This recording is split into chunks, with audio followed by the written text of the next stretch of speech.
Father, and of the Son, and of the Holy Spirit. Amen. Heavenly Father, we come before you today, seeking your guidance and blessing. Grant wisdom, strength, and patience to our teachers, host, and technical team. Inspire them to lead and serve with excellence and dedication. Bless our audiences with open minds, kind hearts, and a desire to grow each day. May everything we do through CSBN Portal be done with unity and for the glory of God. Keep us faithful, humble, and joyful in our work. In Jesus' name we pray. Amen. In the name of the Father, and of the Son, and of the Holy Spirit. Amen.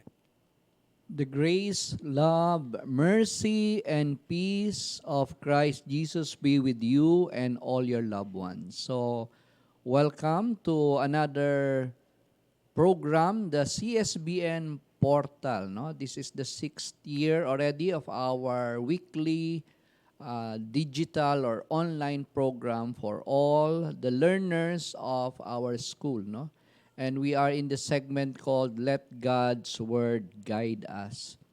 So, I'll give you a scripture passage for today. I have selected a passage from the Old Testament, from the book of Deuteronomy, chapter 34, verse 10. Since then, no prophet has arisen in Israel like Moses, whom the Lord knew face to face. So that single verse from the book of Deuteronomy, the 34th chapter, verse 10 will tell us about how important Moses is and was in the history of Israel. No prophet has arisen in Israel like Moses. So, we now look into Moses, the figure of Moses in the Old Testament. No? We have a person na considered a very great prophet in the history of Israel. But he started as someone very reluctant. He had many excuses when God called him to go back to Egypt and free the people, the Israelites, from the slavery in Egypt. So, a very beautiful story of a reluctant person. No? Maraming excuses, hindi niya kaya, hindi siya magaling magsalita. Those were his excuses. No? Pero God was firm in His calling. And at the same time, we have here a person who is a true Israelite, but then was brought up in a royal palace of the Pharaoh. Kasi siya yung pinulot na Israelite doon sa water because during the time there was an order na all Hebrew boys young should be thrown into the river to die. No? Pero si Moses ay naligtas ng kanyang mother and pulot ng a relative of Pharaoh. In fact, if I'm not mistaken, Pharaoh's daughter.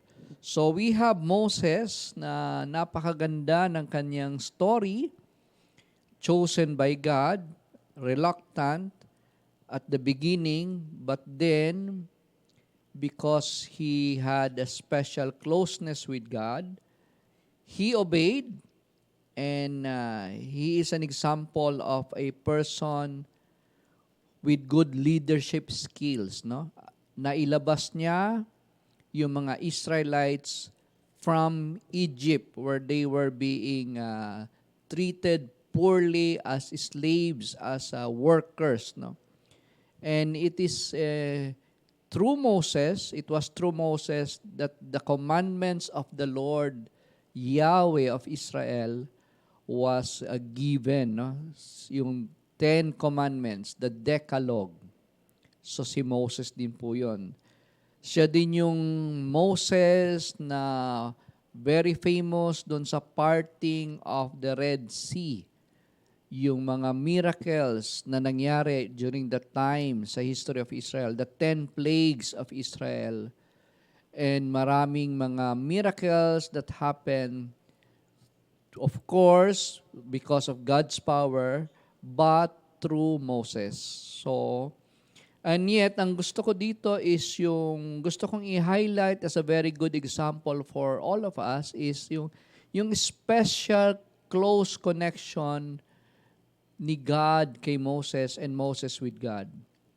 In fact, if we have a term today, especially in school now, we are so familiar with face-to-face classes. Di ba? Meron tayong online distance learning classes, pero may face-to-face. Si Moses po, siya po yung prophet in the Old Testament na kilalang kilala. When he encountered God face-to-face sa Mount Sinai. And in his encounter with God sa Mount Sinai, in the tent, no, face-to-face encounter po yon. And the Bible tells us that after each encounter, Moses' face will shine, radiant, no? Mag-iiba yung kanyang anyo. Kasi face-to-face encounter with God. When he was with God, in God's presence transformed him. Nagiging radiant. Siguro kung imagine natin, parang glowing in positive energy. Alam niyo yan, di ba kung minsan we go to people and malayo pa yung tao, nararamdaman natin yung vibes ng tao, whether positive or negative, toxic ba or healthy. Pero si Moses, because he was close with God, when he encountered God face to face, his face will shine, no? Siguro full of positive energy at nag-glow, nagre-radiant yung kanyang mukha. Siguro lahat ng mga kababaihan will agree with me, no amount of facial cream can do that, no? Yung mga lipstick na pinaglalagay, makeup, iba yung encounter with God, no? The face of God was shining, radiant, no? And of course, he was faithful to his mission, and according to the Bible, he died at the age of 120 years old. Of course, historically, it will be very hard to really tell ilan taon ba talaga si Moses at our time sa panahon natin when we compute age. So roughly, probably siguro 80 to 90 years old ang equivalent of 120 years old in that time. Kasi iba yung time range nila, iba yung life range, iba yung computation nila of life years, no? So probably Moses around 80 to 90 died. And the sad thing is he was not able to even reach the promised land because he disobeyed God. So kasama yon, God did not allow him to enter the promised land. Pero he successfully led the people out of Egypt and eventually guided them towards the promised land. So in Moses, we see someone who had a very, very close connection with God, conversed with him face to face, prayed to him, stayed with the tent. So a very good example of a humble, reluctant, but dedicated leader that we can follow, that we can emulate. And because of his prayer life, he had a special connection with God. So I hope we will learn from this. If you want to read, you can read the story of Moses sa Leviticus, sa Exodus, sa Deuteronomy, and in some parts of the Bible. Thank you so much for listening. Let God's Word guide us all.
stations bring you the latest in CSBN. It's August 2, Saturday, and we certainly had a full day here. We kicked off the day bright and early with Director's Time. It was all about welcoming faces to the CSBN community. Father Albert Delvo, our Superintendent Director, shared some inspiring words setting the tone for the new academic year. Mrs. Precious Diaz, our Executive Secretary for Human Resources, introduced our dedicated employees. Mr. Paul B. Polintan, our school principal, introduced the school's vision and mission. It is a great way to remind us what we're striving for. We then had the oath-taking of the Parent Coordinating Board headed by Mrs. Hazel Canave to ensure the positive relationship with the school and stakeholders. And collaborate with the school so that it may achieve. That's not all. This afternoon, we had an important orientation for the Educational Service Contracting or ESC program, which aims to provide educational assistance for the students. Our finance officer, Mrs. Regina Cecilia G. Molina, started the orientation with warm greetings. Mrs. Erica Ria M. Talia, our records officer, explained the PEAC and ESC guidelines. So meron po tayong ESC, that's the subsidy na nakukuha po ng grade 7 to 10. And then 11, 12 is the voucher. And then again, sabi nga po kanina. Lots of significant information was shared to help our stakeholders. We are truly delighted to welcome you to the CSBN family. This is Zoe serving you the latest updates of school year 2025 to 2026. Isang mapagpalang araw po sa ating mga manonood at ating mga mag-aaral as well as our parents, teachers po. Magandang umaga po sa inyong lahat. Sir Robert, pabati po sa kanila. Yes, Sir Perry. Isang mapagpalang umaga na naman po sa inyong lahat ng Miyerkules.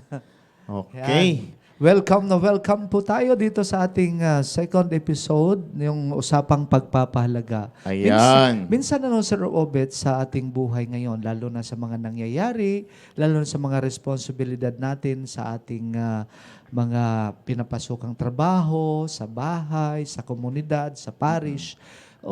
Importante yung tinatawag na the value of respect. Yes. No? Ang respeto. Yan. Hindi po yung respeto, yung ating parang yung sa kapwa.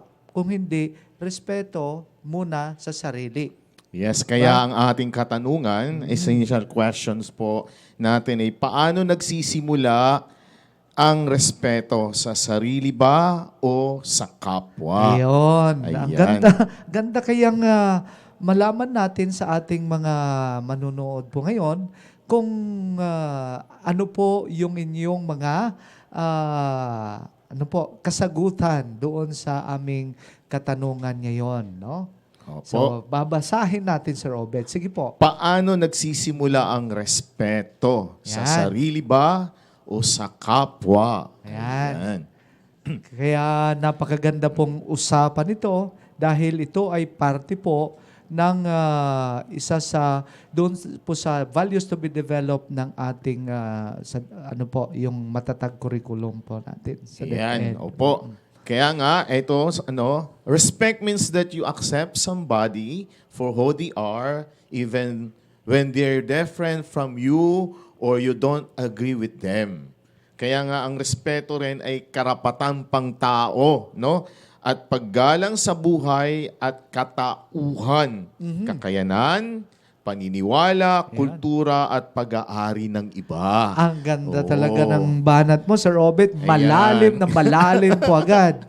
No? Oo. May hugot talaga yon. At sana po, mabasa rin po natin kung ano yung pulso ng ating pong manunood po rito. Sa lahat po ng naka-tune in po ngayon sa ating programa sa ating portal, ay maari kayong maglagay doon sa sa chat box kung ano yung pulso nyo, ano po yung pagkakaintindi nyo po tungkol dito sa ating tinatawag essential question, yung katanungan po. At bago doon, mabasa namin ang inyong mga opinion, yung mga pananaw. So, basahin po natin yung mga pabati. Yan, pa-shout out. Una, kanino po yon, Sir Robert? Kay Akisha Ibarra. Good morning po, Sir Obet and Sir Perry. Ayun. Ganon Wow. talaga ang pagkabasa ko. Ano? Ang ganda.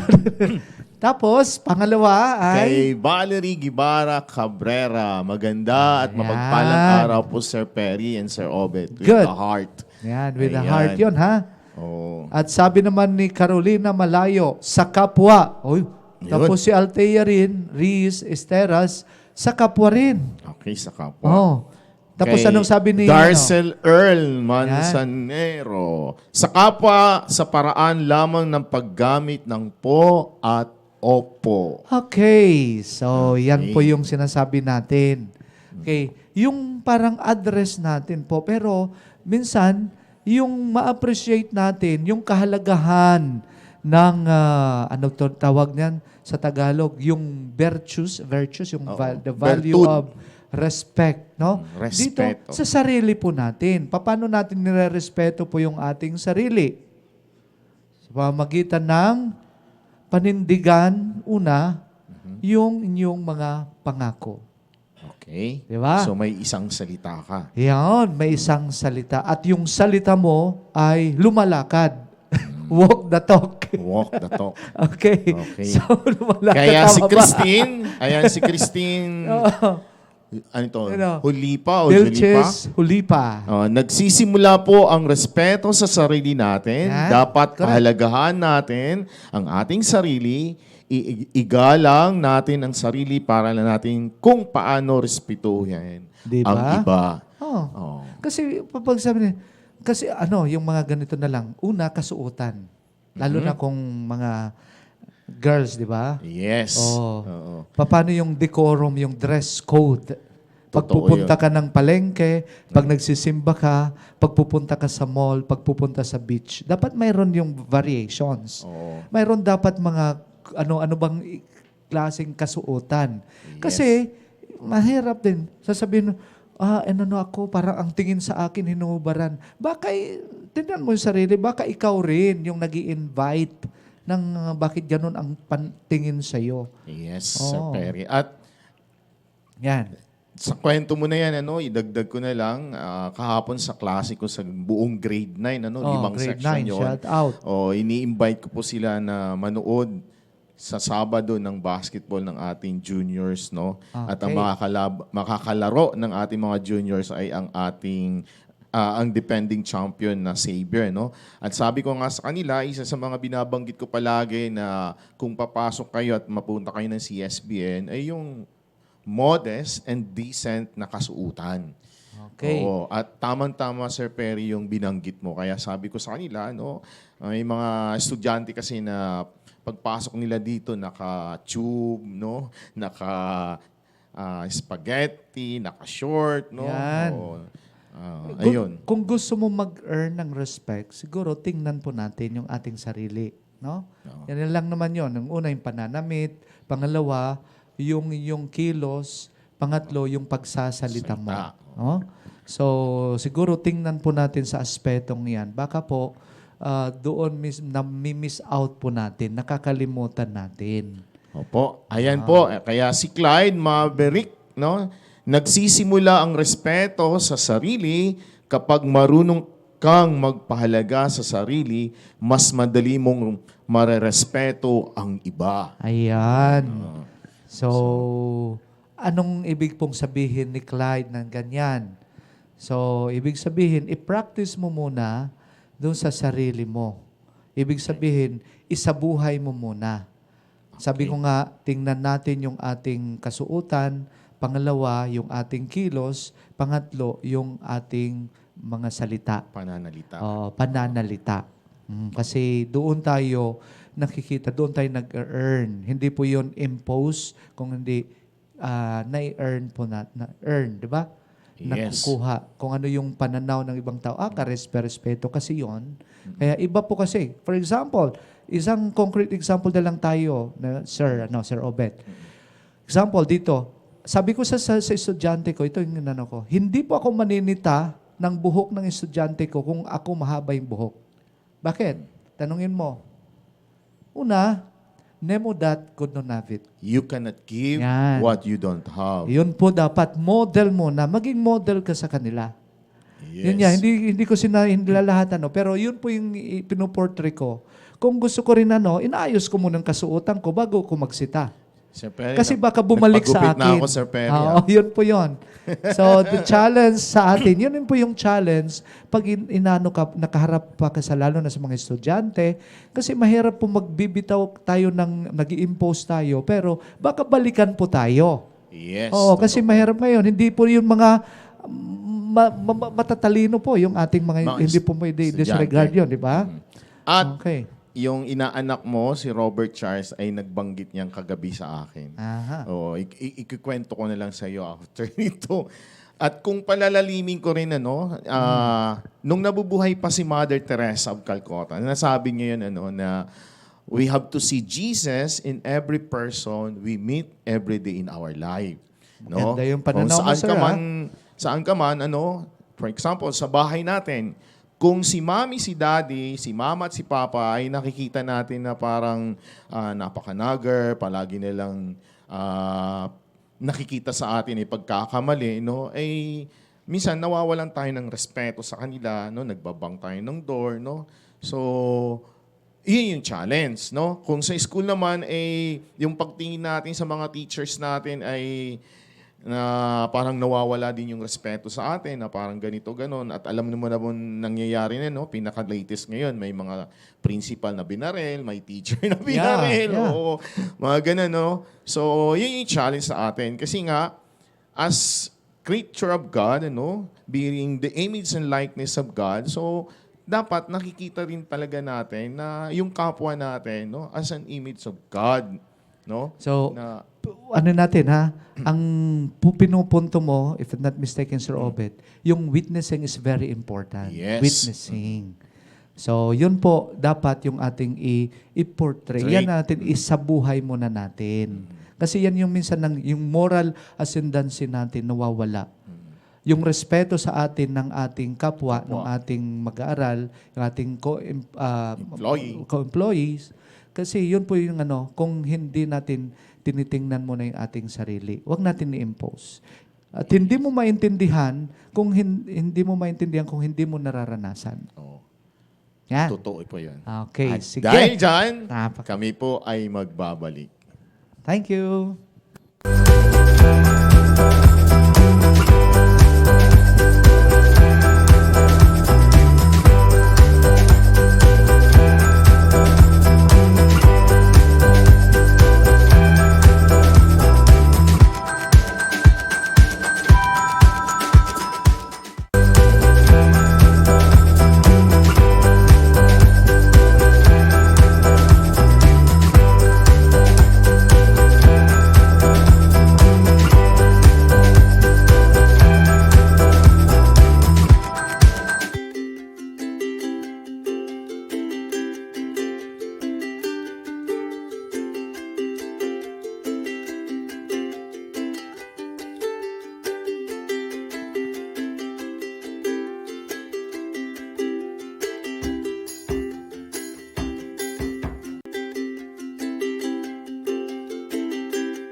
Hello, Centurions! Bringing you the latest in CSBN. It's August 2, Saturday, and we certainly had a full day here. We kicked off the day bright and early with Director's Time. It was all about welcoming faces to the CSBN community. Father Albert Andelvo, our Superintendent Director, shared some inspiring words setting the tone for the new academic year. Mrs. Precious Diaz, our Executive Secretary for Human Resources, introduced our dedicated employees. Mr. Paul B. Polintan, our school principal, introduced the school's vision and mission. It is a great way to remind us what we're striving for. We then had the oath-taking of the Parent Coordinating Board headed by Mrs. Hazel Canave to ensure the positive relationship with the school and stakeholders. And collaborate with the school so that it may achieve. That's not all. This afternoon, we had an important orientation for the Educational Service Contracting or ESC program, which aims to provide educational assistance for the students. Our finance officer, Mrs. Regina Cecilia G. Molina, started the orientation with warm greetings. Mrs. Erica Ria M. Talia, our records officer, explained the PEAC and ESC guidelines. So meron po tayong ESC, that's the subsidy na nakukuha po ng grade 7 to 10. And then 11, 12 is the voucher. And then again, sabi nga po kanina. Lots of significant information was shared to help our stakeholders. We are truly delighted to welcome you to the CSBN family.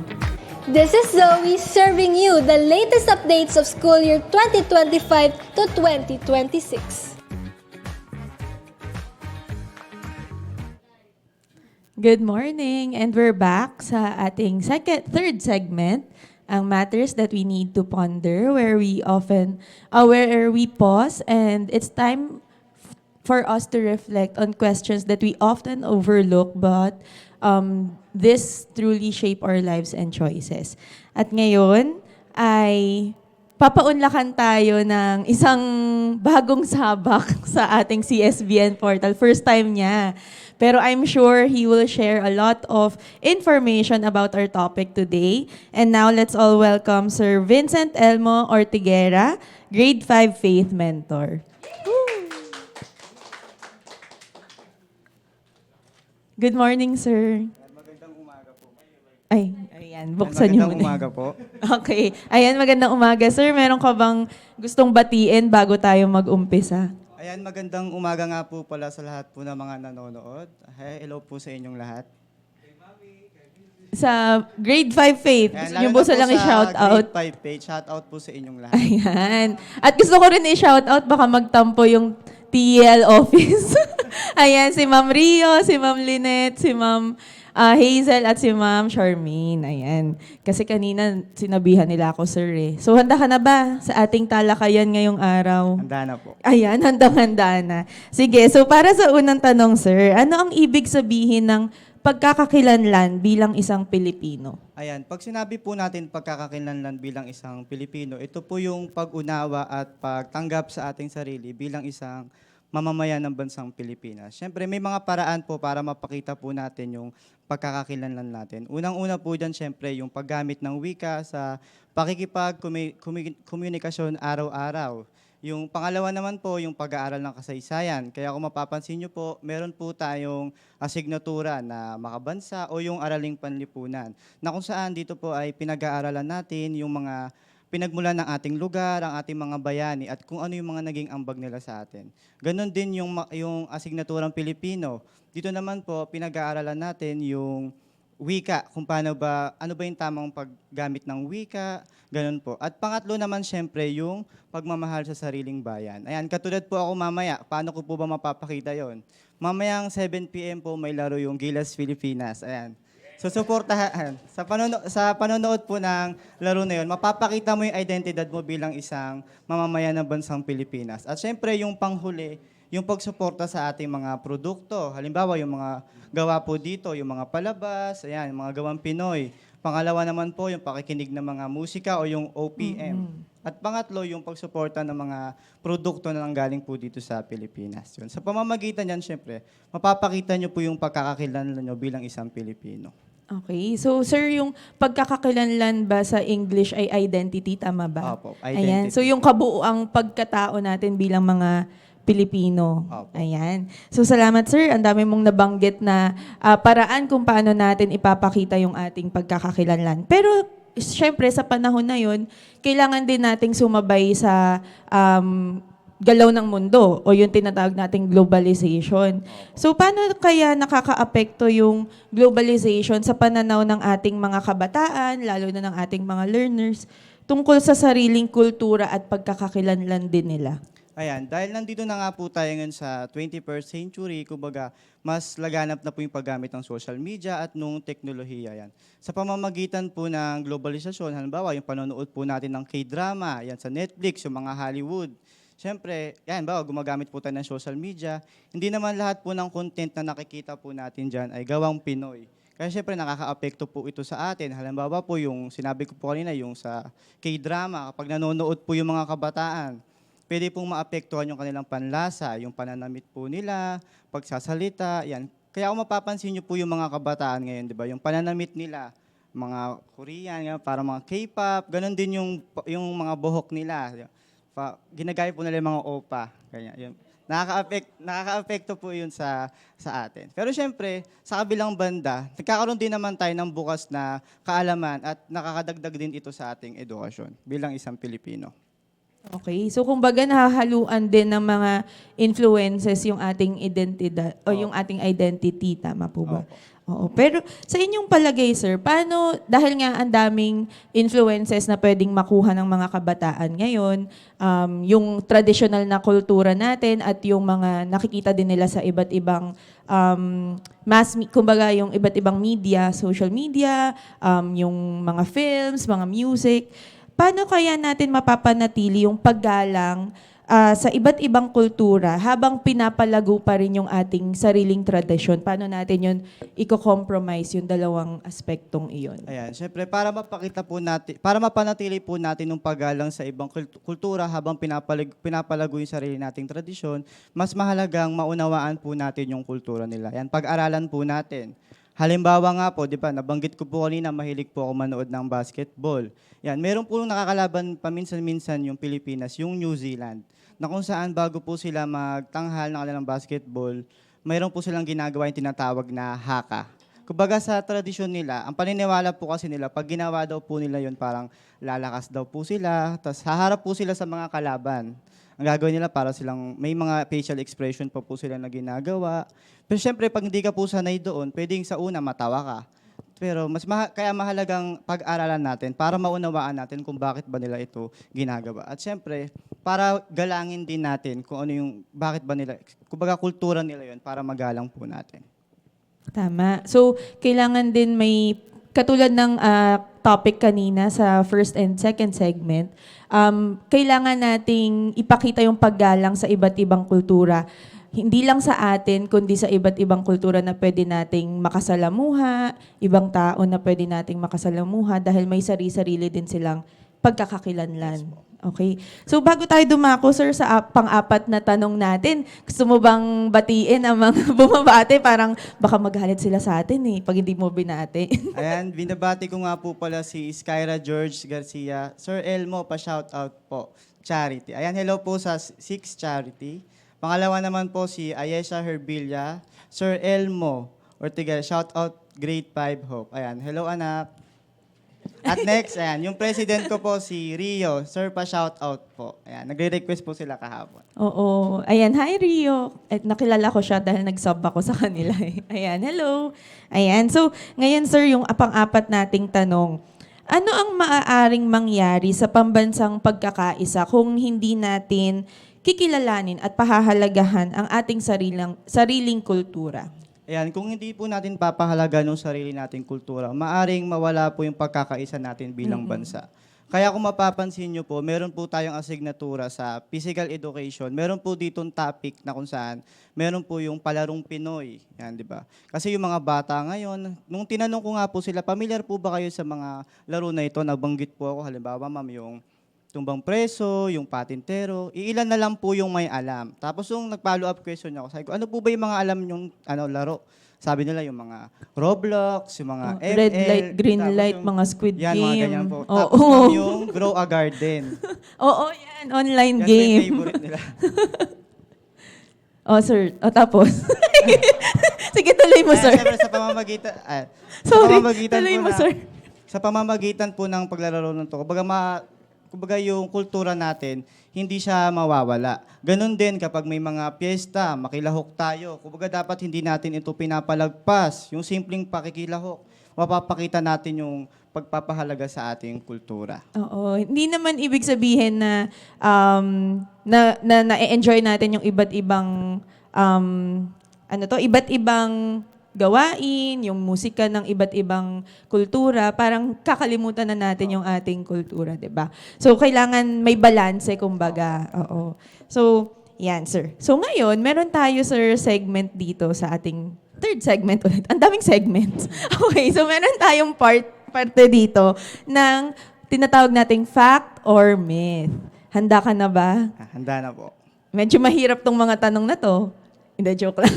Okay. So, meron din tayong timer na para mabigyan din natin ng pagkakataon yung ating audience na makasagot sa ating mga katanungan for fact or myth. Ayan.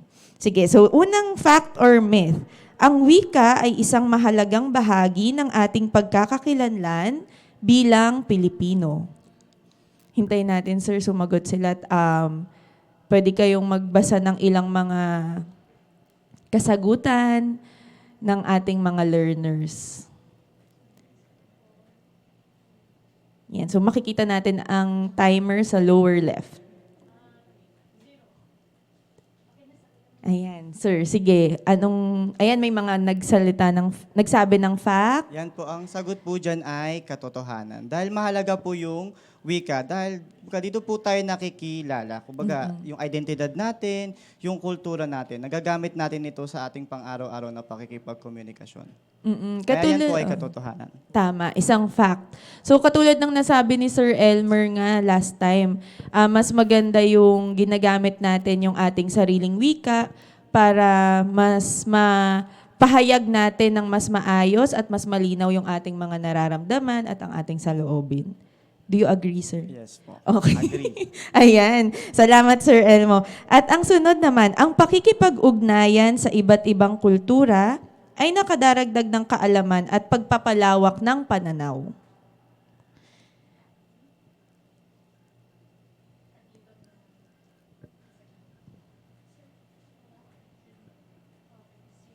Sana may mga may mga nagsagot ng fact. Fact. Okay, karamihan ay fact ang sagot o katotohanan. Ano ba ang tamang sagot, Sir Yan, ang Elmo? sagot po dyan ay katotohanan. Dahil siyempre, importante po na makipag-ugnayan tayo sa mga taga-ibang bansa. Hindi naman ibig sabihin na Pilipino ka, Pilipino lang yung mga kaibigan mo.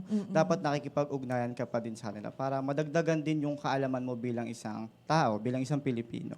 Kaya yan po ay katotohanan. Oo. Tsaka sir, hindi lang sa ibang bansa o mga foreigner, kundi sa ating kapwa Pilipino. Kasi ang lawak ng ating bansa, may iba't iba tayong mga, kumbaga may iba't iba tayong lengguwahe, may iba't iba tayong dialekto dito sa ating bansa. So yung may iba't iba ding kultura yung mga Pilipino, 'di ba? So pwede nating palawakin pa yung ating pananaw para doon.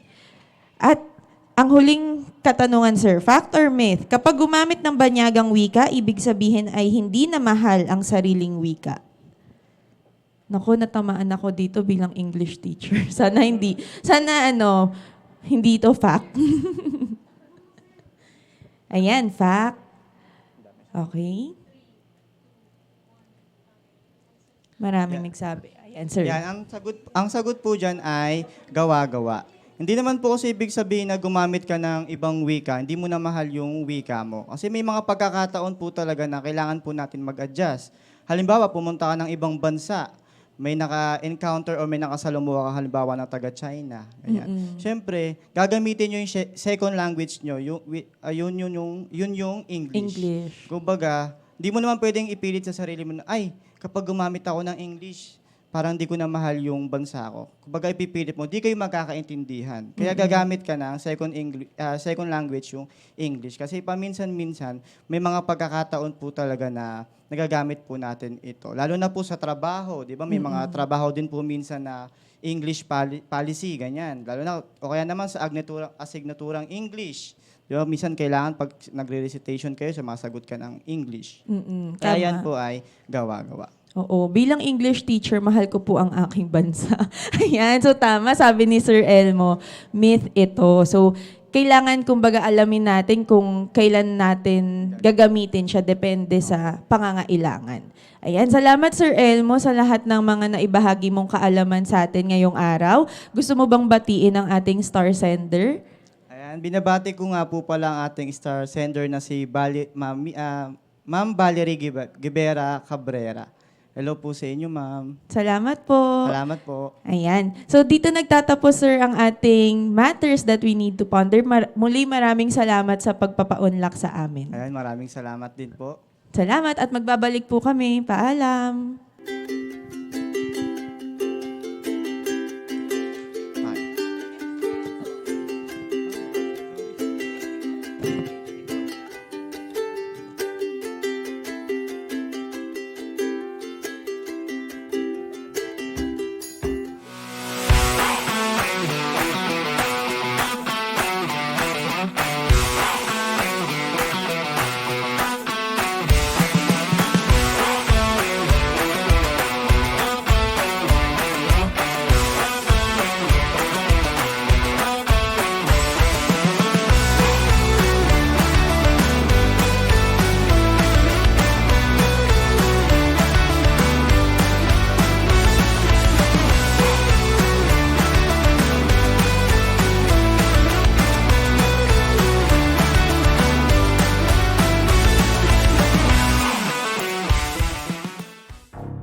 Hello.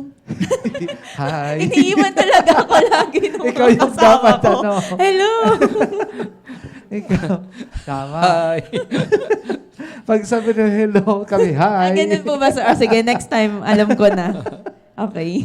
Okay. Sige. Sa ano na to? Mga last segment po natin. Opo.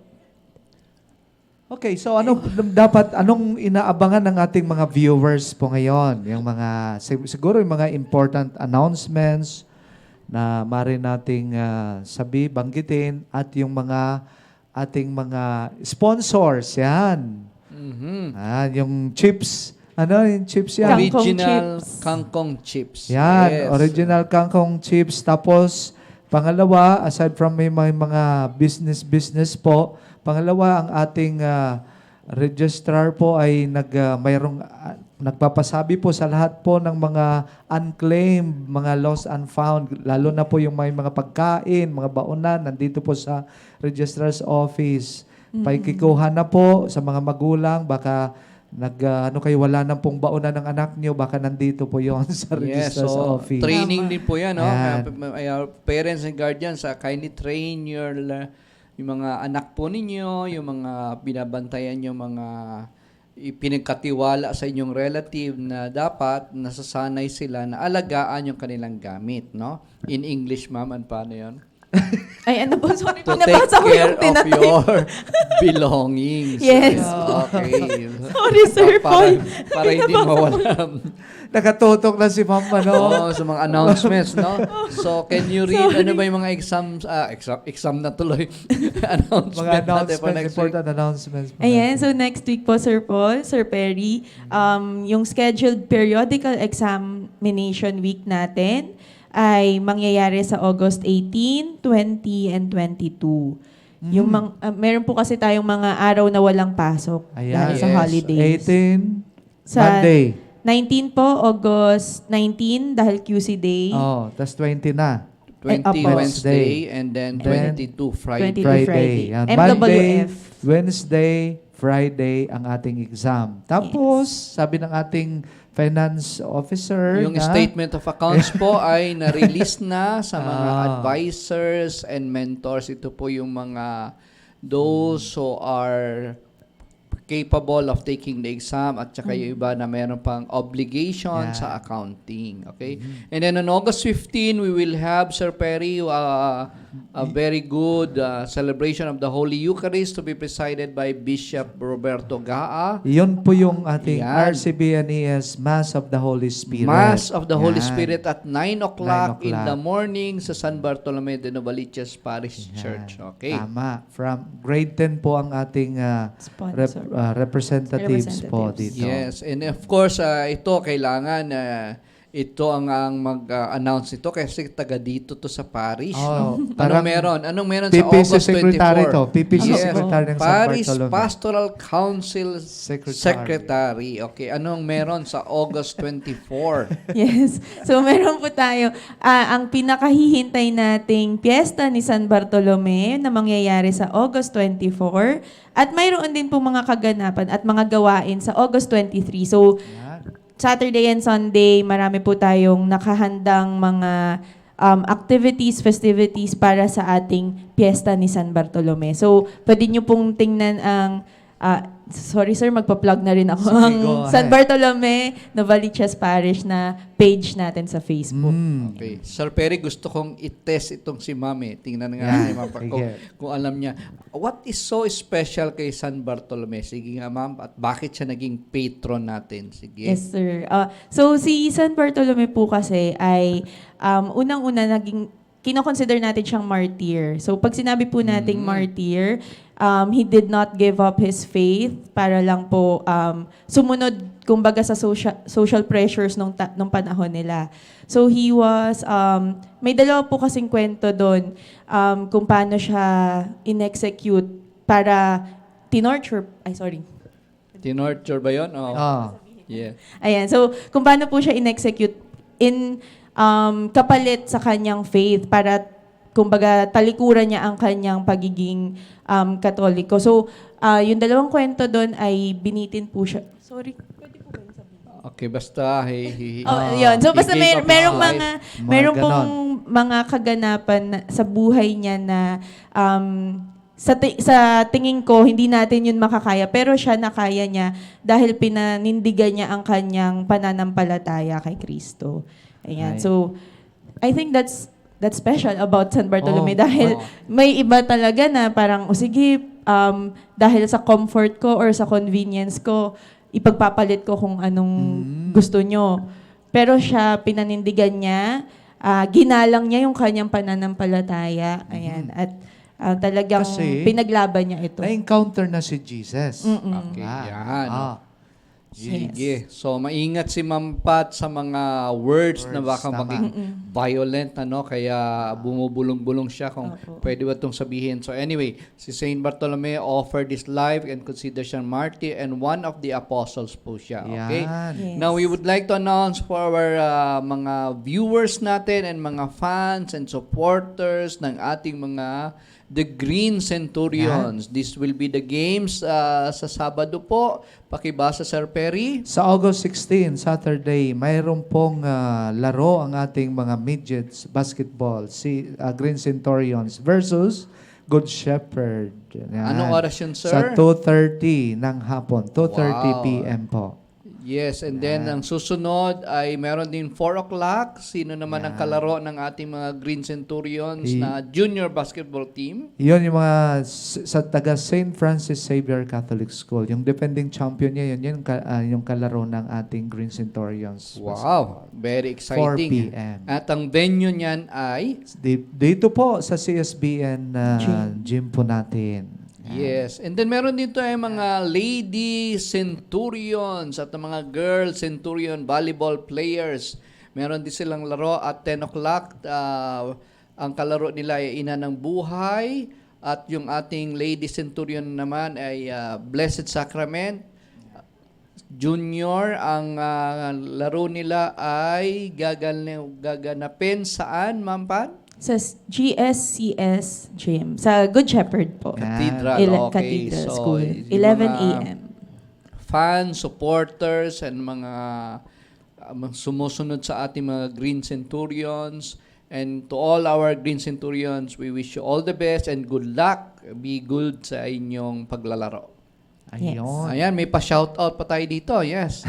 Hello to Kirsten Candice.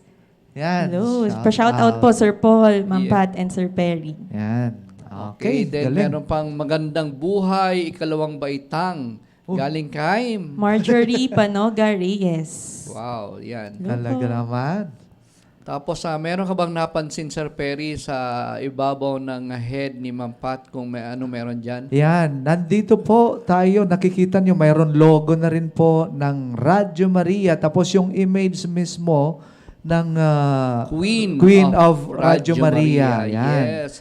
Bigay po sa atin ni Father Gerard Cortez, ang bagong direktor ng Radyo Maria Philippines. At ang kanilang head station ay makikita sa Sunrise Subdivision, Barangay Maliwalo, Tarlac City. Yes. Excited na po tayo, sir, kasi for the first time in history, mayroon na tayong document na Wow, memorandum yes. of agreement po. Meron ng memorandum of agreement between CSBN and Radyo Maria Philippines, bringing Christ into your home. At Yan ang motto ko. madidinig na rin, maririnig ng 93 countries po yung ating programa dito pag ano po yung ibibigay sa atin ng Radyo Maria. Yes, very exciting tayo, Marinig. Ma'am Yan. Pat. Marinig yung boses mo, no? 93 Wow. countries, ma'am. 93 Opo. countries yan. Lalo na pag nagdasal ka ng rosary, pag kumanta ka na, iyan. No? Yan.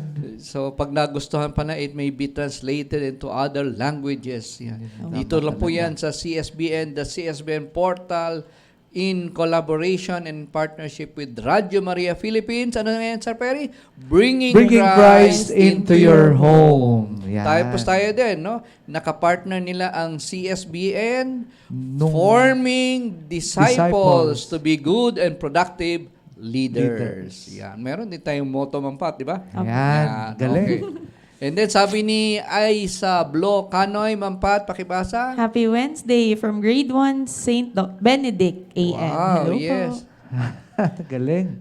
Special shout out din po kay Z-Heart. Wow, one of our grade elementary pupil na magaling tumugtog ng violin. Oh, Wow. Yesterday, he galing. came to my office at nag-play siya, Ma'am Pat, Sir Perry, ng classical music. Talaga naman, very talented, ano? Yan. So, Ganda. sasabi ko sa kanya, abangan para sa September na First Friday Mass ay tumugtog siya during the Ganda first nun. Friday Mass. Ikaw, ma'am, marunong ka mag-violin? Hindi po. Very good yan, ha? Grabe yan. Yan. Oh, yan. Anong para Sir Perry? May announcement pa tayo? Wala na?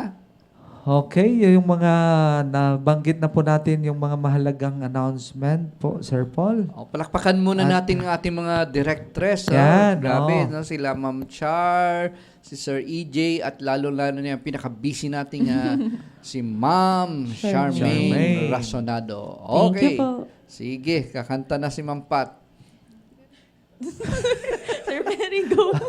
Sasabay ulit ako. Go.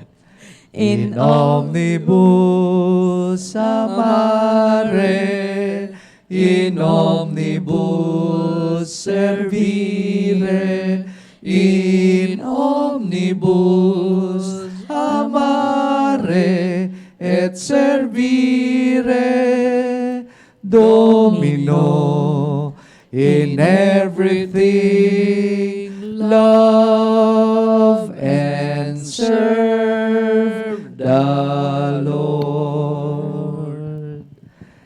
Goodbye, Bye, everybody.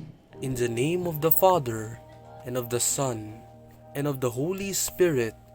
Amen. Heavenly Father, thank you for guiding us throughout today's program. We are grateful for the lessons shared and the efforts of everyone involved.